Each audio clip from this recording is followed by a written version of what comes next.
Nous y sommes, enfin. Avant-hier soir encore, nous n'étions pas sûrs d'arriver à tout finir à temps. Et de fait, nous avons fini hier soir. En 1986, Roger Carles a lancé une commission d'études pour le musée des ATP de Contes, ça s'appelait déjà comme ça, au sein de l'association des Amis de Contes, qu'il avait suscité. Il en confia l'animation à Georges, et très vite, le bilan fut impressionnant. Collecte d'objets, avec l'aide technique efficace de Sylvie Gaziglia, création de la salle muséale du Moulin de la Lauza, en bas, en 1992, première participation du musée de Contes à l'association, aux Journées du patrimoine en 1996, qui a immédiatement suivi la création du musée de la vigne et du vin en 1997, dans les caves de cette maison Fossati que nous occupons aujourd'hui. Et enfin, en 1998, Georges crée l'association du musée de Contes et embauche une très jeune habitante du village comme emploi jeune. Une embauche qui ira loin.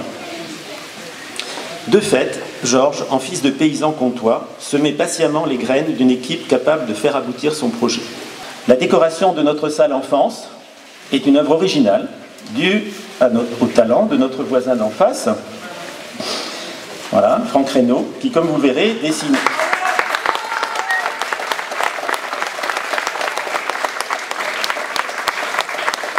Vous verrez qu'il dessine aussi bien les ânes et les gens que les gypaètes.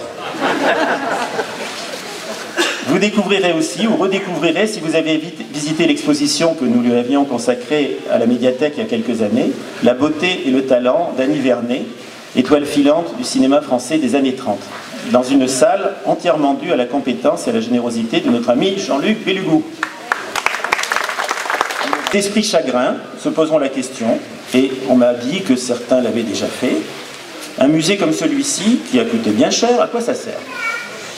Eh bien, la réponse, on l'a trouvée dans les carnets de Georges, que nous conservons au musée. C'est une réponse qu'il tenait de Georges-Henri Rivière.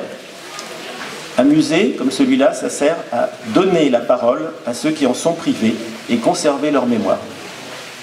Que cette visite que nous allons effectuer ensemble tout à l'heure confirmera que les buts que nous nous étions fixés, tous ensemble, aussi bien la municipalité que l'équipe du musée, ces buts sont parfaitement atteints et Jean-Michel les a décrits avec beaucoup de précision et de talent et de sens. Il y aura donc bien ici, au cœur du village de Contes, un superbe établissement culturel à même de présenter gratuitement, parce que nous avons fait le choix de la gratuité, de présenter aux visiteurs et aux Comtois une histoire détaillée et précise de la vie d'autrefois de ce petit coin des Alpes-Maritimes. Une présentation, vous le verrez, vivante, moderne, agréable, de notre patrimoine commun, qui permet, Jean-Michel l'a très bien dit, de mieux comprendre la vie d'aujourd'hui et peut-être de se préparer à celle de demain dans de meilleures conditions, sans oublier notre identité et nos valeurs essentielles. L'importance de l'eau et des moyens mis en œuvre pour à la fois la protéger et en tirer parti. L'école et ses apports essentiels. L'intérêt de la vie sociale dans les relations humaines.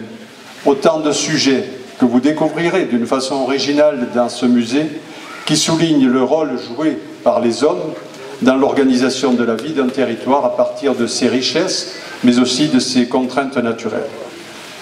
Ce musée est déjà largement ouvert aux écoles. Il contribuera, c'est sûr, par ce biais-là, mais également par les visites qu'ils pourront y effectuer, à la formation des citoyens comtois de demain, en leur permettant au moins de ne pas perdre le fil de l'histoire du lieu où ils vivent.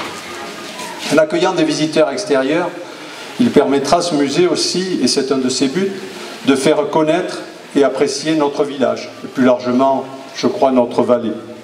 Merci à tous.